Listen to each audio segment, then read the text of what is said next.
On that same issue, there was in the former German Democratic Republic in East Germany, there was a very well-known series of jokes involving a radio station called Radio Erevan. And once the question was asked to Radio Erevan, is it true that the United States and NATO have developed a new super weapon that could bring down all of the Soviet Union and their allies within a single day? And the answer was principally yes, but why make such a big effort if 10 centimeters of snow would do the same job? Now I'm saying that because as part of what you have addressed now with the sun actually driving the climate, this should really be a call to those people who know that we have led this campaign for a long time to wake up and see that these things can change very quickly, also in public perception. But one question that has reached us from one of our activists in Baden-Württemberg in the southwest of Germany says that the last couple of weeks, and we're all aware of that, have been extremely cold all over the northern hemisphere from the Atlantic to the Pacific region. And this is a phenomenon that struck about 36 countries in Europe and Asia who have been badly surprised by the effects of this wave of extreme cold weather. Ironically, this extreme weather pattern seems to be essentially due to our very powerful sun and not to global warming, as is ridiculously repeated in the mainstream media. Isn't that a sign that if we succeed in stopping the war danger, that we have an ever greater problem with the green policy? I think you answered that already. A danger is so big that it could wipe out Europe, resulting, for instance, from the shutting down of nuclear power. And I might just add to that question, because it goes in the same direction, the problem of food supply, which I think has been equally destroyed as the energy supply, maybe even worse, with what's coming up now, as your husband, Linda LaRouche, has already warned, with the coming spring in the United States, but obviously in many other countries. So if you could address these questions as well.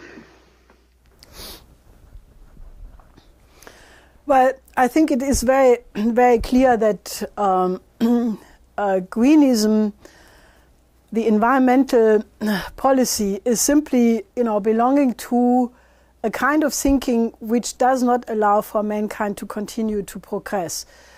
It is very clear that even if the greenies naturally would not, at least not publicly say so, that if you go to energy flux density of wind and solar energy, or the even more insane idea of Mr. Schellenhuber of the advisory board to the German government, who proposes in his paper The Great Transformation, the so-called decarbonization of the world economy by proposing not only to get rid of nuclear energy, but also gas, oil, and just go for go for solar and wind power, that energy flux density is only sufficient for maybe 1 billion, at most 2 billion people, and that is questionable.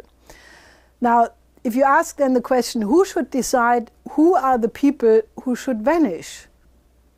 Well, maybe Mr. Schellenhuber should be the first one to disappear and help mankind, to solve this problem.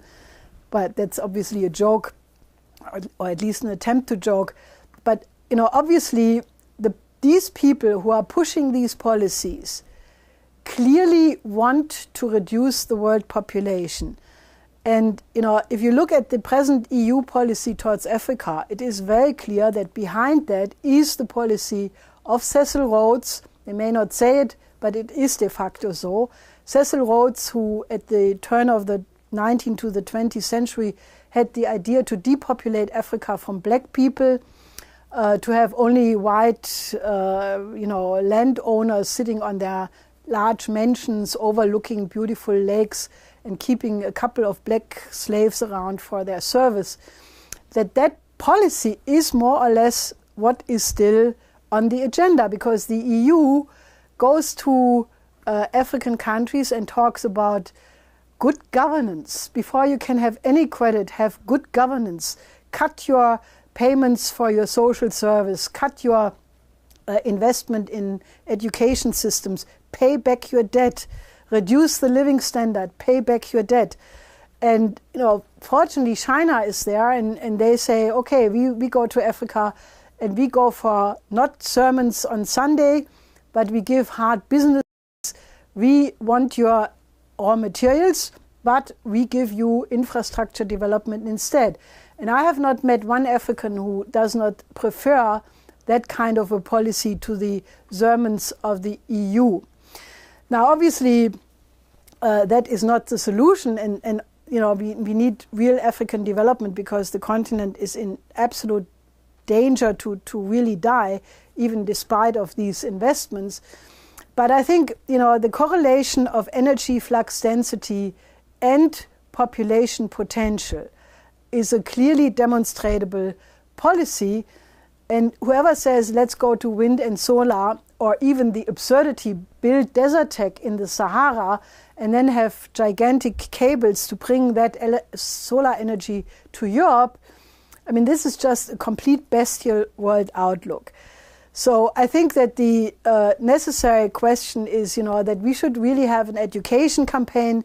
Why is it that, for example, all nations, including Japan, including China, including Russia, after the events of Fukushima, drew completely different conclusions, namely that it was important to be more rigorous because Fukushima was not a catastrophe of nuclear energy, it was a failure of construction.